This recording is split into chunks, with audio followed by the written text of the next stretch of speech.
Bismillahirrahmanirrahim. Assalamualaikum warahmatullahi wabarakatuh. Alhamdulillahirabbil alamin wa bihi nasta'in wa ala umurid dunya waddin. Wassalatu wassalamu ala asrafil anbiya'i wal mursalin wa ala alihi wa ashabi ajmain. Asyhadu an la ilaha illallah wa asyhadu anna Muhammadar Rasulullah. Allahumma sholli ala sayyidina Muhammad wa ala ali sayyidina Muhammad, amma ba'du. Yang sama-sama kita hormati pimpinan Yayasan As-Sabar Bapak Adli Ridho Amrinsyah. Yang sama-sama kita hormati pembina yayasan Ibu Hajah Nur Asia SAG. Yang sama-sama kita hormati Kepala Sekolah MI Arido Bapak Abdul Syakur SPDI, beserta Dewan Guru yang tidak saya sebutkan namanya satu persatu. Begitu juga para orang tua dan anak-anakku semuanya, yang semuanya kita mudah-mudahan senantiasa dalam limpahan dan curahan rahmat dan kasih sayang Allah Subhanahu wa taala. Amin ya rabbal alamin. Puji dan syukur kehadirat Allah Subhanahu wa taala tak lupa kita panjatkan pada kesempatan pagi kali ini, karena dengan nikmatnya jualah di pagi yang sejuk ini kita masih diberikan kesempatan, masih diberikan umur panjang, kesehatan, iman, Islam, serta ihsan. Mudah-mudahan akan menjadikan pribadi yang husnul khotimah. Amin ya rabbal alamin. Salawat teriring salam tak lupa salawat seiring serta salam tak lupa kita sanjungkan kepada junjungan kita Nabi besar Muhammad sallallahu alaihi wasallam, karena beliaulah sebagai panutan kita, suri tauladan kita yang telah menghantarkan kita dari zaman kegelapan menuju dinul Islam, menuju zaman yang terang benderang, dan menuju kehidupan yang sejahtera baik di dunia maupun insya Allah di akhirat kelak. Amin ya rabbal alamin. Pada kesempatan pagi kali ini, Bu Guru akan memberikan materi kultum yang berjudul Ramadan dan Pembentukan Kesolehan. Ya. Mungkin kalau untuk Ramadan kalian sudah tahu ya, atau mungkin ada yang belum nih ya. Akan Bu Guru uraikan terlebih dahulu ya. Jadi Ramadan adalah salah satu bulan yang sangat mulia, di mana di situ orang berlomba-lomba untuk melakukan berbagai amal amal-amal kebaikan ya, yang memang Allah telah janjikan, di mana bahwa siapa yang melakukan amalan-amalan wajib itu pahalanya akan dilipat gandakan. Begitu juga bagi siapa yang mengamalkan amalan-amalan sunnah akan diberikan pahala seperti amalan-amalan yang wajib. Nah, kemudian apakah hanya sekedar mengejar pahala ketika bulan Ramadan itu? Pribadi seperti apakah yang akan nampak setelah selesai bulan Ramadan? Kemudian apa sebenarnya tujuannya kita berpuasa di bulan Ramadan ini? Ya.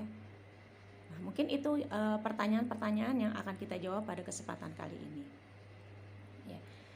Mari kita bahas satu persatu ya. Di bulan Ramadan, setiap hari kita akan melakukan amal harus disertai dengan niat ya. Jadi setiap kita akan memulai sesuatu amal atau perbuatan baik harus disertai dengan niat. Jadi semenjak subuh tadi ya, atau semenjak malam tadi ketika kalian berbuka puasa, mungkin kalian sudah mengawalinya dengan niat berpuasa. Karena ingat ya, puasa Ramadan itu harus dibaca ketika malam hari. Sah puasanya jika dibaca pada malam hari. Ya, mau habis sholat tarawih atau setelah sholat tarawih, atau mau tidur, apakah setelah sahur, apakah setelah berbuka, itu boleh. Ya, yang penting dilakukan pada malam hari. Kemudian niat yang kuat. Apa sih yang menjadikan kita kuat berpuasa pada siang harinya? Nah, kita akan kuat berpuasa pada siang harinya itu karena kita melaksanakan niat tadi. ya. Dengan niat yang kuat kita tidak akan lemah ya tubuh kita dengan keinginan yang kuat. Nah, oleh karena itu jangan lupa awali puasa kita dengan membaca niat ya di malam harinya. Kemudian pada siang hari sampai menjelang maghrib, apa yang kita lakukan? Ya. Nah, istilah perbuatan atau istilah dengan perbuatan-perbuatan yang bermanfaat. Seperti jangan sampai melalaikan atau meninggalkan sholat fardu. Ya, dengan asik main gadget atau main HP, lupa. Wah, udah zuhur atau ketiduran dan sebagainya, tidak ada alasan. Jadi jangan sampai meninggalkan amalan yang wajib seperti sholat fardu tadi. Ya, jangan sampai puasa kita nanti akan menjadi sia-sia ya. Itu yang pertama. Nah, apakah hanya melakukan puasa sholat wajib saja? Tidak ya. Berusahalah senantiasa membaca Al-Quran atau membaca buku-buku kisah Nabi terdahulu yang menambah wawasan kita atau pengetahuan kita. Nah, namun bagi siswa-siswi Erido tetap semangat. Kenapa? Dari bangun sahur sudah mulai membaca Iqra atau Al-Quran dengan melakukan pembiasaan. Ya, ada yang dimulai dari jam 6:30 pagi. Ada yang dimulai dari jam 7:30 pagi. Sudah siap mereka di depan Al-Quran dan di depan HP mereka masing-masing untuk melakukan pembiasaan. Kenapa sih Bu Guru harus begitu? Bu Guru, aku masih ngantuk gitu misalnya ya. Nah, ini adalah merupakan pembiasaan dari kami supaya kalian terbiasa melakukan perbuatan baik ya. Nah, jadi nanti ketika kalian sudah dewasa tidak akan merasa berat lagi ya. Dan sekarang juga Bu Guru yakin kalau yang sudah terbiasa seperti itu pasti, aduh Bu Guru mana sih belum juga dimulai, ini mau baca Iqra, pasti begitu ya kan? Bagus, pintar, semangat ya. Kemudian apakah di dalam kita melaksanakan semuanya itu ya, melaksanakan puasa, melaksanakan sholat ya, belajar dan sebagainya, semata-mata hanya untuk mencari nilai atau penghargaan dari orang tua atau guru, ataukah untuk mencari supaya bangga gitu ya karena sudah melakukan puasa dan sebagainya? Jangan sampai terjadi seperti itu. Maksud Bu Guru, kita harus beramal itu dengan ikhlas. Apa yang dimaksud di sini? Ya seperti di dalam surat Al-Bayyinah ya, mukhlisina lahuddin ya. Ikhlaslah dalam beragama. Begitu juga dalam surat Al-An'am 162. Qul inna sholati wa nusuki wa mahyaya wa mamati lillahi rabbil alamin. Semua hidup dan matiku hanya untuk Allah. Jadi tidak hanya menjalankan perintah Allah, namun harapan kita, apa yang kita kerjakan itu semata-mata untuk mencari keridhaan Allah ya. Nah, kemudian amalan berikutnya adalah ketika kita berbuka puasa ya. Masih di situ juga kita diberikan pahala yang banyak ya. Ya, pahala yang melimpah. Contohnya, ketika berbuka diawali dengan apa? Berdoa sebelum makan. Kemudian setelah meneguk air, kita membaca doa lagi. Doa berbuka puasa. Kemudian setelah itu kita disunahkan juga memakan makanan yang manis. Apa sih? Supaya tubuh kita netral setelah seharian berpuasa, supaya kembali lagi netral tubuhnya ya. Setelah racun-racun yang toksin-toksin yang ada di tubuh kita itu hilang ya, nah itu nanti akan diganti dengan sel-sel yang baru lagi. Nah, makanya salah satu hikmah berpuasa adalah menjadikan tubuh kita menjadi sehat. Di samping itu kita juga harus memakan makanan yang halal dan baik ya. Baik, bergizi serta halal ya. Nah, makanan yang baik, halal, bergizi, baik dan halal ini seperti di dalam Al-Qur'an juga dikatakan bahwa yas'alunaka maza uhilla lahum qul uhilla lakumut thayyibat. Makan makananlah yang baik-baik. ya. Jadi tidak sembarangan makan. Akhirnya habis puasa baru mau tarawih perutnya mulas karena kebanyakan makan cabai misalnya, atau kebanyakan minum es misalnya. Nah, begitu juga kita harus memilih makanan yang baik, apalagi di masa pandemi seperti ini, ya. Kita harus lebih selektif lagi memilih makanan, ya. Pilihlah makanan-makanan yang memang dibutuhkan oleh tubuh kita. Jangan asal makan. Ya semua, apalagi ngelihat jajanan di luar tuh semua pengen dibeli, pengen dimakan, ya. Yang akhirnya berefek atau berakibat tidak baik bagi tubuh kita. Ya, itu yang kedua.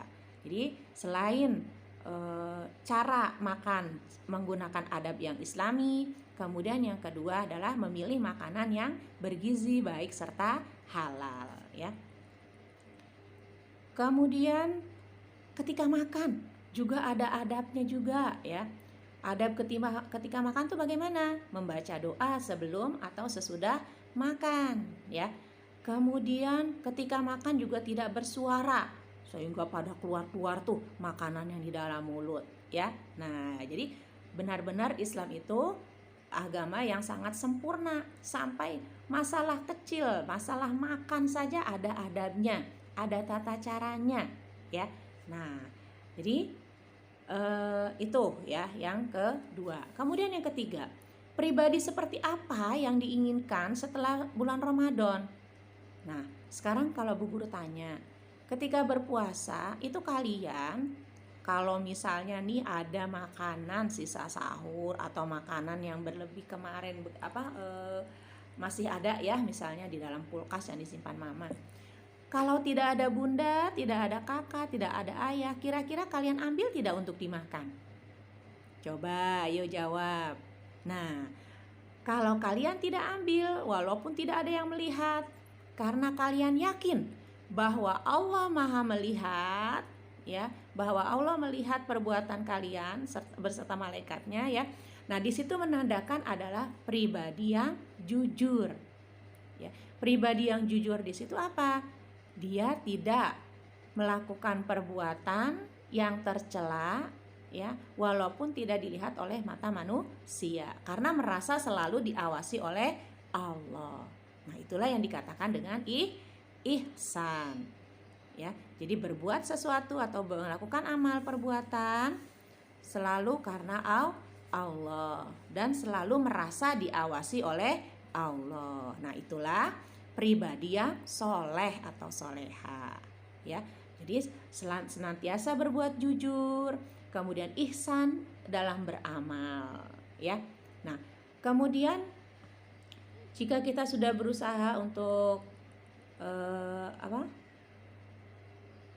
untuk makan yang bergizi, kemudian makan yang bergizi, sehat serta halal, ini juga sebetulnya manfaatnya, ya, yang berikutnya adalah akan menghasilkan pikiran yang sehat, ya. Kalau istilah kerennya dibilang positive thinking, ya.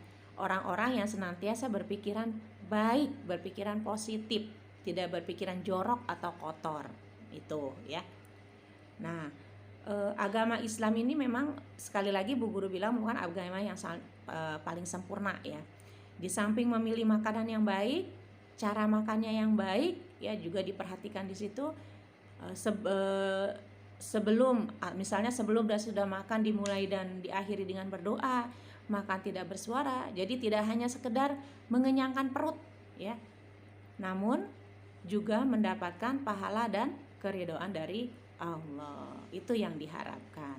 Nah, dari uraian di sini Ibu simpulkan bahwa, ya, setelah puasa Ramadan itu diharapkan akan menghasilkan pribadi yang soleh, ya.